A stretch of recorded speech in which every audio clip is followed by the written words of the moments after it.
Boje, and today we're going to ask the question, what happens when we combine true and storytelling into some kind of partnership?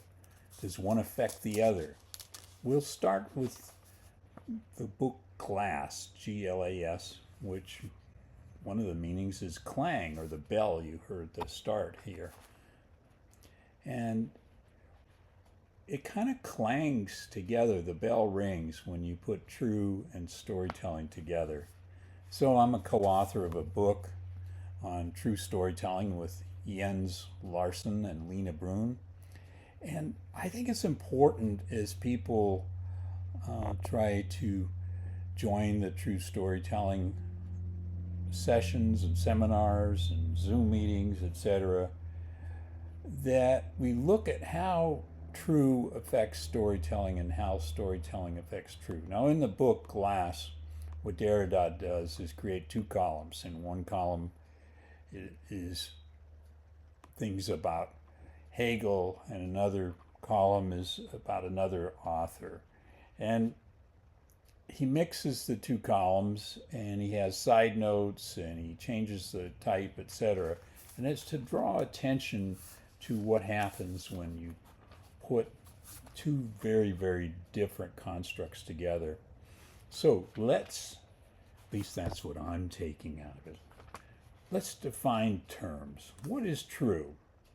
Okay, it's in accordance with the facts. It's accurate and exact. It's without variation. It has a certifiability. It's honest. It's genuine. It's authentic. It's right. It's correct.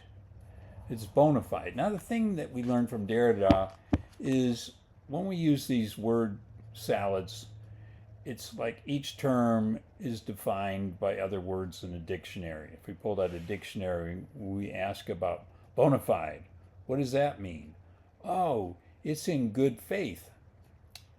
Or it's the real deal, the real McCoy. It signifies the deal is genuine, authentic, right? Without deceptions, without fraud, no fakeness. So these are definitions of the word true. There are other definitions. What, like the truth regime? Those in power can have a regime of truth and enforce that regime on the followers. Now, what is storytelling? This is something that has been looked at for thousands of years. But there's a few general definitions. The activity of telling and writing stories and narratives. Personal stories, stories of experience, narratives that conform to, like Aristotle, and we'll get to that in a second. Second definition, the art of using words and images to reveal elements that ignite, activate the listener's imagination, right? So the listener has to fill in the gaps and put in the context and their own experience. This means what the teller is telling of their own experience, assuming they even understand their own experience. The listener doesn't have those same experiences, so they fill in the blanks with their own imagination, their own images, their own interpretations, etc. Now, third definition is communication that invites the listener, as I said, to fill in the gaps with their own pieces of context. And I've studied this at length in ethnographies, how people will say, you know, etc., etc. And that invites the listener to fill in the blank and the etc. blanks. And I've done this in, since 1991 in articles I've published. So let's look at what I thought we would return to now, storytelling, when it comes to story and narrative, a lot of people go back to Aristotle or Kenneth Burke. Let's just do Aristotle. In Aristotle's Poetics, there's 6 elements and they're arranged in a hierarchy. The most important is plot, second most is character, then there's the theme, then there's the dialogue among the characters, right, or the narrator. Then you have the rhythm or the melody of the theatrical presentation in his day, and you have the spectacle. Notice spectacle is the last of the 6 elements. But now the staging, the costuming, the spectacle, the fireworks has become the most important element. And can we even say that they're in hierarchy anymore when you go to the movies or read a book or a novel? Now we could have 6 principles that start with P. It's pretty common to find these when you do a word search in Google of storytelling. Plot, okay, Aristotle had that. The place, right? The purpose, similar to theme. The peril that they're in, right? The people or the characters, the pictures, the scenography, or the pictures are generated by the characters' dialogue. You could have 7 C's, 6 or 5. I've chosen 7. You could have the characters, the content, the conflicts, the context. Again, that's coming up, and I think this is real important in storytelling. The creations that are happening, the closure, the denouement at the end, may or may not happen. Now, my own personal look at storytelling is to look at processes, something I've developed since the 2001 Narrative Methods book that you can find available if you want to. Or go to antinarrative.com and you can see summaries and all kinds of pictures. Anti-narrative, A-N-T-E, narrative. Now, I look at the 7 B's. Going beneath, for example, going beneath the true, going beneath, and then going before, processes of history and how history gets rewritten. And history is kind of selective memory, isn't it? Those with the power write the history. Then there's the being, the bets on the future, rather. Let's go in order. The bets on the future. I don't think there is an order, but bets on the future. So when we're doing organizational work, everybody has a different bet on the future, and you have to choose among these bets. Then there's being. Being is one of the things in anti-narrative I developed more recently, and it's being in the world, as Heidegger calls it, being in space-time mattering, as Karen Barad talks about it. But then you have becoming, right? The becoming into being or out of being, and then you have the between all of this stuff, and finally the beyond. So beneath, before, bets, being, becoming, between, and beyond. I do a lot of that in the work we do in true storytelling. And I think it helps do this unification of true plus storytelling. So now we've got some definitions. If you notice about these definitions of true, it's narrowing things down to the facts, right? Exactness, no variation between storytellers, right? You have to take a position. You have to be certifiable. You have to be able to certify what you're saying is true. You have to be honest about it, authentic, genuine, be right and correct, and bona fide, as we talked about before, the real McCoy, the real deal. Can't be the art of the deal, right? Now, in storytelling, that puts on a whole bunch of limits, right? On the activity of telling and writing and sharing stories and narratives, right? Because if you're going to excite the imagination of the listener in your storytelling, then you're moving outside the zone of the true. because you don't know if what the listener is imagining and what you're imagining as a teller are in fact the same thing. You can't certify that.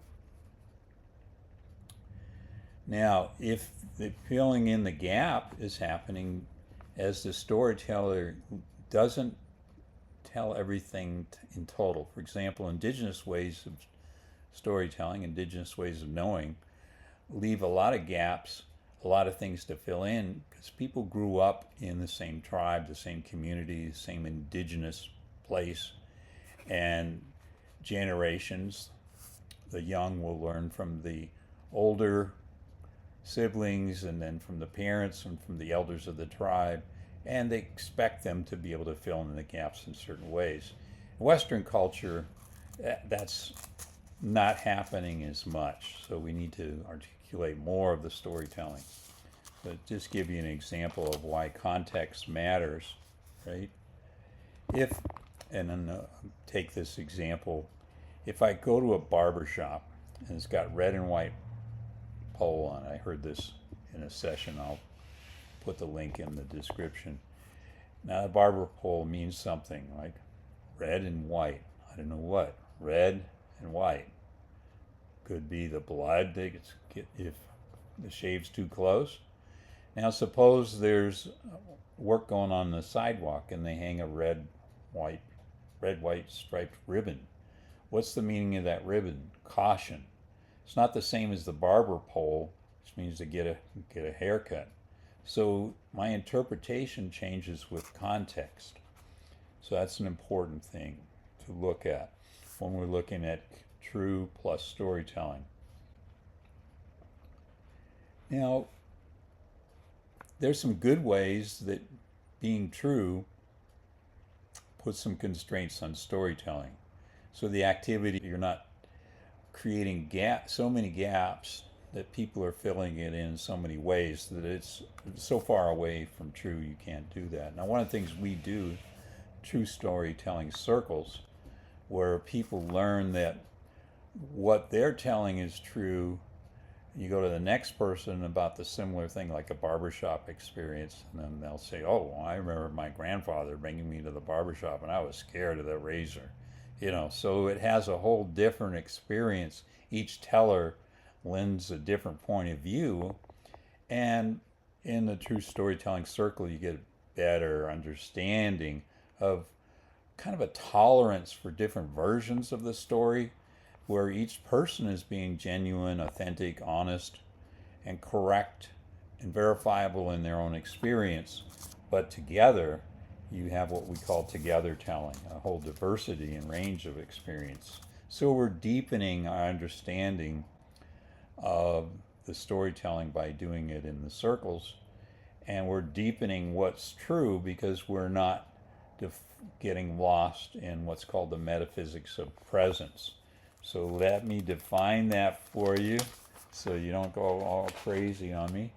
So in Derrida's work, in Heidegger's works, they are critical of Western philosophy, Western culture, Western civilization for committing the metaphysics of presence. Now, what does that mean? So it's a tendency to define concepts like true or storytelling in the present, in the presence, and to define true and storytelling as having an origin, the original storytelling, and is it true to that original storytelling? But in true storytelling, we realize in the complexity of our society, there's no original telling. We're in the middle of telling that's being retold and changing. So it's hard to get the third point. We've done presence, the origin, now the identity. It's the identity of what's true and the identity of the storytelling that's true storytelling is an illusory concept, because there is no identity. As we've shared in the storytelling circles, if you've been in dialogical circles, storytelling circles of some kind, have you been in a meeting? If you notice that people have different interpretations, And fourthly, we could say there's an essence. As Jean-Francois Lyotard critique of grand narrative, the essentialisms, the totalisms, the universalisms, saying, that's a very constrained way to define the regime of truth, as Foucault talks about it, and of a particular power center. So we have to be careful the metaphysics of presence as we explore being and being in time and being in space-time mattering, as Barad refers to it. If we're in that being in the world, okay, there's a historical shift coming on, there's an emergence coming on, there's an anticipation of the future. And how do you define present? In what duration? Is it a nanosecond in the present? Is it a year? Is it 10 years? Is it a day? An hour? So it's very much a subjective thing. What is presence? So let's go a little deeper into that. Derrida doesn't like this categorization of presence. Neither did Einstein. Einstein said if you think there's a differentiation between the present and the past and the future, blah, blah, blah, you're in the zone of illusion. And so we try to deepen our appreciation of time, kairos time, time that's in the moment, right? And a chronological time, chronos time, that's linear. Now, if you know my work, you know I'm a big critic of linear narratives with beginning, middle, end, because as I said before, I think we're in the middle and we don't know the origin, so we can't compare some beginning, and we don't know where it's going, how it operates. This is something we explore in true storytelling. We're interested in, of course, being against storytelling that's not true. My dad said, David, you're not a good liar. You shouldn't attempt it. And I never was that good at it. My brother was really good at it, Steve. My dad was a good bullshit artist, right? Now, we could try to say that we want true plus storytelling to be the science of storytelling. And we want to get at structural evidence of reality. But then we run into a really big problem of when we take a scientific understanding of reality. There's three kinds of reality. There's more, but let's just say reality exists independently of what we opinion or fact check as true. But reality has this kind of separate existence. And there's three kinds. We can have an objective reality where we collect evidence, we do scientific method, we do experiments, etc. Now the thing with that objective reality is it only lasts for a certain time, and then another paradigm comes along and puts the same facts or maybe a few other facts together differently, and we got a paradigm shift. The Earth isn't flat. The Earth isn't the center of the solar system. The sun is. The Earth goes around the sun. Even though we say sunrise and sunset, it's the Earth that's moving. So you have a shift in what's objective and not objective in time. Subjective beliefs and opinions, the mindsets, the viewpoints, okay, those are subjective realities.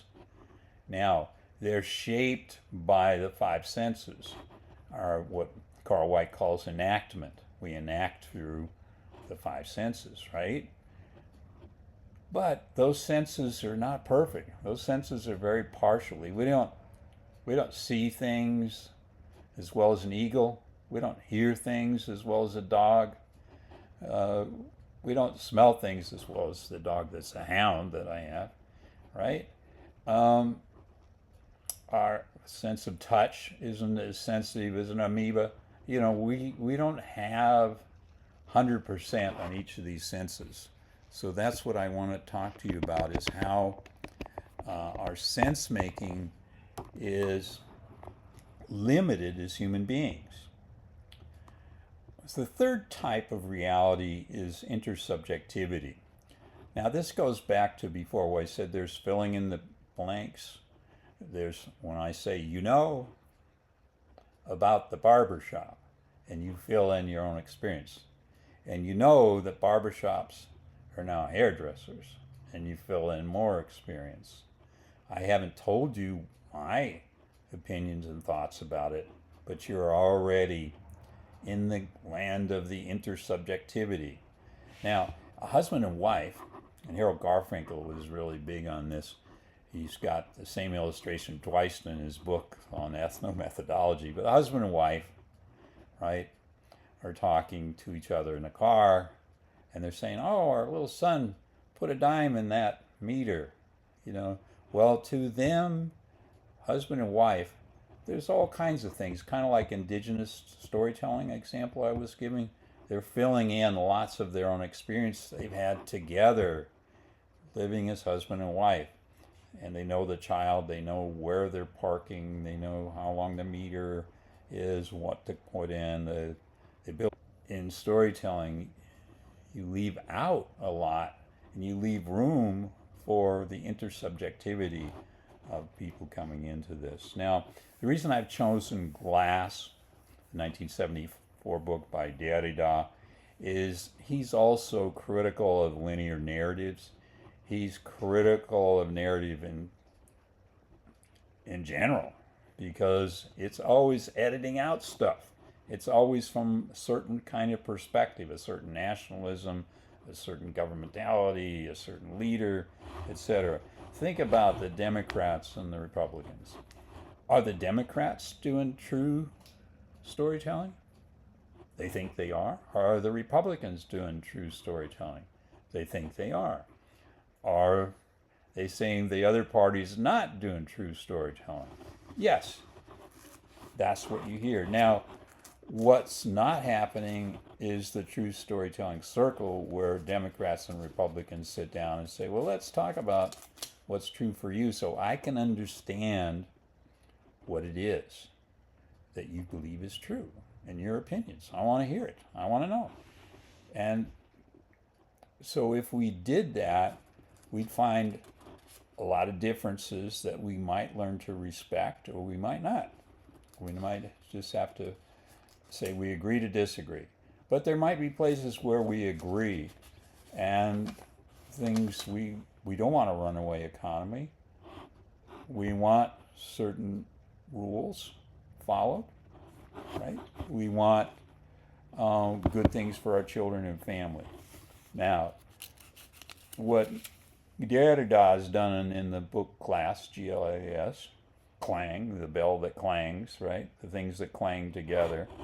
And doing the two columns, he is kind of something they did in the Talmud, right? You see the different perspectives and annotations and side notes, and it allows to deepen your understanding of what I call true storytelling, as well as people in the True Storytelling Institute.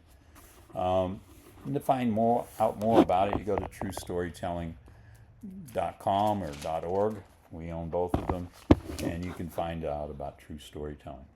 And we have a number of programs that I think are very helpful, even as something as simple as learning to use a talking stick, so everybody listens when they don't have the stick, and they're not making up their own answers while the person with the talking stick is giving their story. So deepen the skills in listening would greatly affect the ability of true plus storytelling to create a world that it becomes an oxymoron.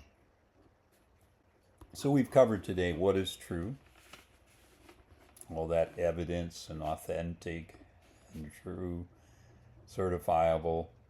And we covered what is storytelling with the different principles of storytelling, and what I prefer is the different processes, because storytell or narrative or story, those are nouns, but storytelling is a verb. It's a process. And if you want to get a deeper understanding of true storytelling, it's diving into the processes, I think, is really important. So let's sort of stop it there. We've covered what's true, what's storytelling, how one limits the other if you don't do them in a kind of circle of dialogue. I said that logocentric is part of this. It's regarding words and language to express an external reality, either by tradition or Western ways of thinking or Western science, Western philosophy. Logocentrism says any word like true is an illusion because it implies having an origin, and that gets us back to the metaphysics of presence. Now you can see in the description my earlier video, or maybe it'll pop up on the screen now, on deconstruction that we use. And when we deconstruct storytelling. So I hope this has been exciting. Give it a like, give it a subscribe, send it off to a friend or someone you disagree with. All the best. And again, find out more at truestorytelling.com or truestorytelling.org. And I'm David Boje. Bye now.